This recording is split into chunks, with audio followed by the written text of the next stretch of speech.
Hello Shri, this is class 10th math class में आपको आज एक्सरसाइज 5.2 के क्वेश्चन के बारे में एक्सप्लेन करूंगा। और 5.2 के लिए हमें जो फार्मूला अप्लाई करना है वो है A N equal to A plus N minus one D. यहाँ पर मैं आपको एक एग्जांपल देता हूँ। Which term of the A P 21, 18, 15 and so on is minus 81 also is any term zero. Reason for your answer. तो हम देखते हैं डी के लिए यानी कॉमन डिफरेंस के लिए ए टू माइनस ए वन करने पर हमें मिला 18 माइनस 21 यानी -3। ए की वैल्यू हमें मिलती है 21 फर्स्ट टर्म के लिए और डी की वैल्यू हो गई -3 और ए एन यानी लास्ट टर्म मिलता है -81। तो मैंने यहाँ फार्मूला अप्लाई किया A N equal to A plus N minus one D. तो ए एन हमारा है -81 इजकल टू फर्स्ट टर्म हमारा है 21 प्लस एन माइनस वन और डी हमारा है -3। तो मैंने यहाँ किया -81 is equal to 21 plus -3n plus 3, क्योंकि -3 जब n को मल्टीप्लाई किया तो -3n और -3 जब -1 को मल्टीप्लाई किया तो +3 होता है। अब हम नेक्स्ट स्टेप पर आते हैं। तो हमारा वैल्यू हुआ -81 इजकल टू -3n प्लस 24। कैसे? ये जब इधर आया तो सम करके 24 होता है।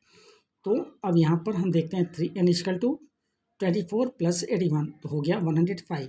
तो अगर 3n की वैल्यू 105 है तो n की वैल्यू 105/3 किया तो 35 आ गया। अब n की वैल्यू अगर 35 है तो हम ये कह सकते हैं कि 35 फिफ्थ टर्म जो होगा वो होगा -81 के रूप में, क्योंकि हमें जीरो टर्म के लिए भी निकालना था। तो अब हमने यहाँ पर लिया ए एन की वैल्यू 0, तो 0 equal to 21 plus n minus one और डी की वैल्यू -3। तो 0 इजकल टू 21 प्लस -3 और +3, तो 3n इजकल टू 21 प्लस 3 यानी 24। तो 3n इजकल टू अगर 24 होता है तो n इजकल टू 24/3 यानी 8 होता है। तो n हो गया हमारा 8। तो हम ये कह सकते हैं कि 8वां टर्म जो होगा वो 0 फॉर्म करेगा। अब हम आते हैं इस एक्सरसाइज के क्वेश्चन 4 को लेते हैं। क्वेश्चन है विच term of A P 3, 8, 13, 18 is 78। ए की वैल्यू हमें मिलती है यहाँ 3, डी की वैल्यू हमें मिलती है 8 - 3 करने पर 5 और ए एन है हमारा लास्ट टर्म 78। मैंने अकॉर्डिंग टू फार्मूला अप्लाई किया तो 78 equal to 3 plus n minus one into whole to the 5। तो अब यहाँ पर आया 78 equal to 3 plus 5n minus 5। तो 5n is equal to 78 plus 5 minus 3 किया तो आया 5n इजकल टू 80। तो n की वैल्यू हो गई 80/5 यानी 16। तो हम ये कह सकते हैं कि 16 टर्म हमारा जो होगा वो 78 फॉर्म करेगा।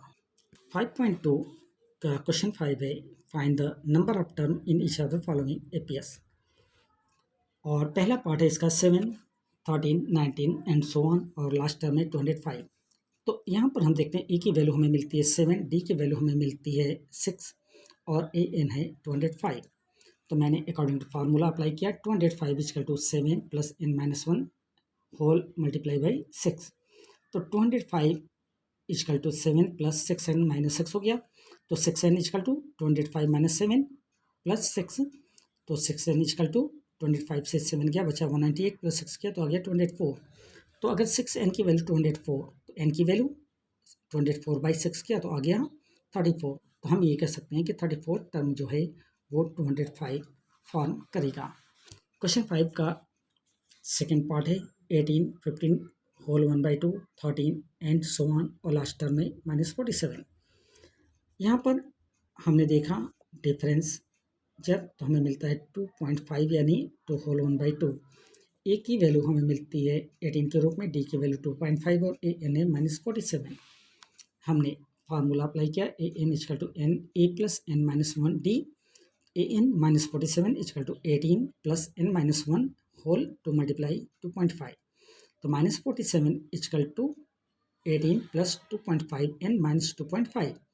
तो -2.5 n इजकल टू कितना होगा -2.5 और -18 और -47। तो -2.5 n इजकल टू कितना मिला -20.5 और -47। इसको सम करने पर 20.5 आया था। तो 2.5 n इक्वल टू, अब इनको जब 47 प्लस 20.5 को मैंने माइनस माइनस प्लस किया तो आया 67.5।